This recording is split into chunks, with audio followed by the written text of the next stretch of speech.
People sometimes view their circumstances as an obstacle to being effective leaders. How do we deal with our doubts? Gideon voiced his doubts and requested a miraculous sign. God doesn't always call the equipped, but he always equips the called. Today's key verse reads, "And the angel of the Lord appeared unto him, and said unto him, The Lord is with thee, thou mighty man of valor." Judges chapter 6, verse 12. The book of Judges comes after the children of Israel entered the promised land under Joshua's guidance. When they arrive, the Israelites quickly return to old habits of idol worship, and God calls for judges to rule them to create some sense of order there. For many years, the Israelites were at odds with the Canaanites and other tribal groups like the Midianites and the Amalekites, who eventually challenged Israel's dominance in the Promised Land. The repeated disobedience by the children of Israel would be a common theme throughout the Old Testament, as God looked to establish his people and their leaders in history. Instead of using the wine press for processing wine, Gideon is using it for threshing grain because the Israelites do not have any grapes left to make wine. Their adversaries have taken over all their vineyards. The people were living under great fear. Gideon threshed the wheat in a winepress, usually located in a pit, so that the flying chaff wouldn't give away his location to the Midianites who had taken over the land. By working there, he could hide his produce from those who might try to steal it. Gideon continued doing what he could to live through oppression. Though Gideon was performing a common task in fear, the angel of the Lord reassures him that God was with him, even before Gideon could verbalize his fears.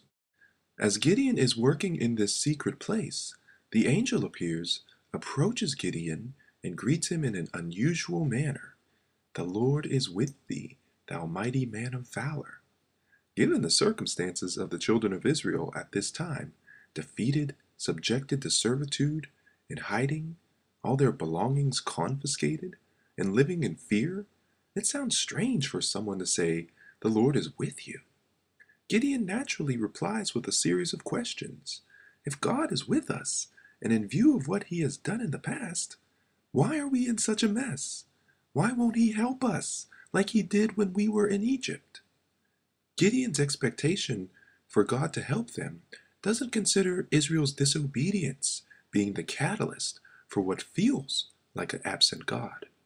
Second, Gideon recalls a time when his ancestors spoke of a God who delivered and redeemed them from troubles of the past, questioning whether he would do it for them now.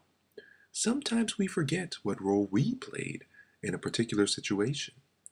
Gideon's focus was on God's supposed absence instead of how Israel's responsibility for their troubles placed them in the situation.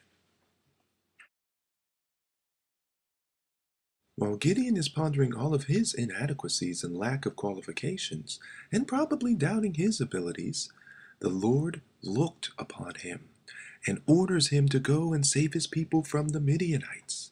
It is a look of confidence and emphatic assurance.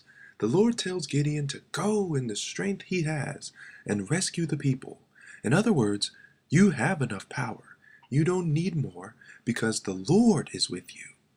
Gideon thought that because he was the smallest in stature or status, he would not be able to defeat the army of the Midianites. God qualifies us to do his work. Gideon was willing to go forward in obedience despite his fears.